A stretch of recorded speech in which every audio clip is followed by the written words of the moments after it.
Honorable Chair, fellow delegates, thank you. Good morning. The Republic of Finland unequivocally recognizes global climate change as the most significant and consequential threat facing the international community because it does not discriminate. Its health effects will be felt by every nation and every state on every continent. Finland is very pleased to be working with states such as Canada, the United Kingdom, Switzerland, as well as other European countries in order to craft effective ideas that will be proposed in terms of solvency of this issue. Finland firmly believes that it's important to recognize that emergency medical assistance as well as adaptation toolbox, which is something that has been developed so far in our working group, is really important in terms of solving the issue of global climate change as it relates to health conditions and making sure that these issues are not exacerbated by the worsening effects in the climate. The warming of this system means that when we look to displacement issues, that's only going to be compounded upon, which is important for states, all member states, to work to and to look for in order to find effective solutions in that regard. Finland, as well as our working group, invites other member states, especially less developed states, to take part in this practice because less developed states are going to be the most effective and deserve the opportunity to be worked collaboratively with and make sure that their ideas are being heard. Thank you. Thank you, Delegate. Thank you, Honorable Dias and fellow delegates and esteemed guests. Finland is pleased to announce its participation on a working paper prioritizing education on the topic of promotion of new and renewable sources of energy. Cooperation of this working paper includes countries such as Trinidad and Tobago, India, Argentina, and the Hellenic Republic. Finland has heard small countries who rely on non-renewable sources of energy not being able to jump right into a clean energy incentive. The solution to this is to educate the citizens of the world on matters such as climate change, clean technology, and the actual process of transitioning. Along with this adoption of education, we urge member states to consider the investment of energy by moving towards the adoption of a cleaner and more efficient source of energy through technology and infrastructure by the substantive goal number 7. Thank you, Chair and fellow delegates. The Republic of Finland is proud of our work so far, but recognizes there is more to be done for cooperation to be achieved. In order to improve humanity, Finland would like to work alongside all member states to create a cohesive definition of humanitarian efforts. Finland, along with a diverse range of states, believes nations should have access to low-interest capital through the World Bank and IMF and other organizations. Finland looks forward to amending documents to create not just a piece of paper, but a real implementation of ideas to improve our global community. Thank you. Thank you.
Good morning, fellow delegates and Honorable Chair.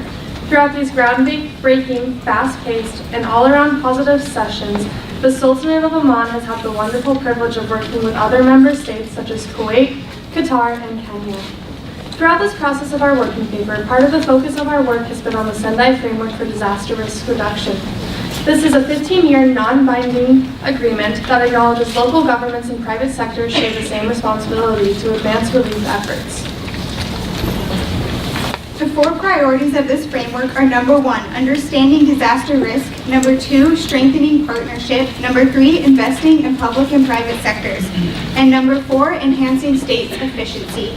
Oman recognizes UN resolutions and humanitarian groups are taking action, but they are not without continual weakness. Oman encourages other member states to take advantage of the Sendai framework by implementing its practices and strengthening accountability in your own state as well as others. If you have any questions, feel free to ask or don't hesitate to join our working group. Thank you. Thank you, delegates. Thank you, Honorable Chair, esteemed delegates. The Sultanate of Oman believes that the agenda should be set topic 1, topic 3, and topic 2. Oman believes that topic 1 is going to be of central importance because young people are going to be the crux of the world as we progress in terms of sustainable development.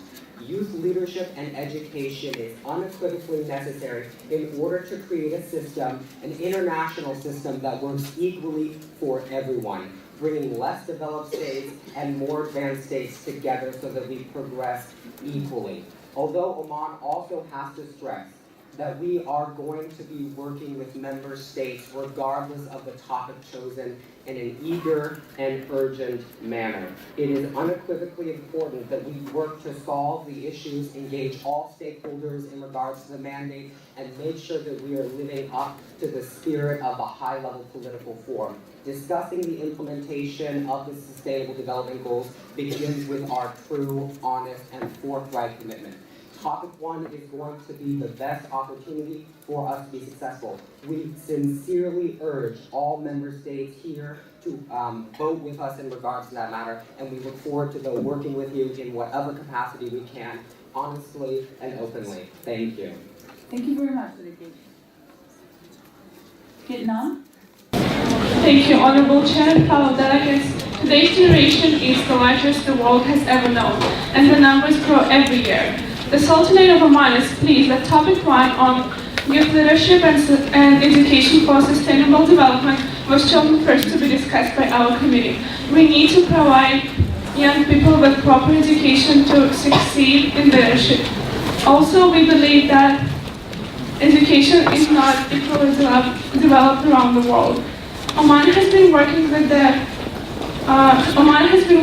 Qatar, Saudi Arabia, Somalia, and other member states on improving educational environment, especially in the countries which are affected by wars and natural disasters, and providing young people with jobs and training programs.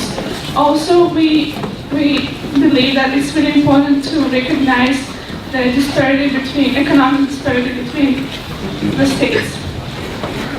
Oman, the Dias has encouraged us to work together in our process, and Oman encouraged all the member states to work together.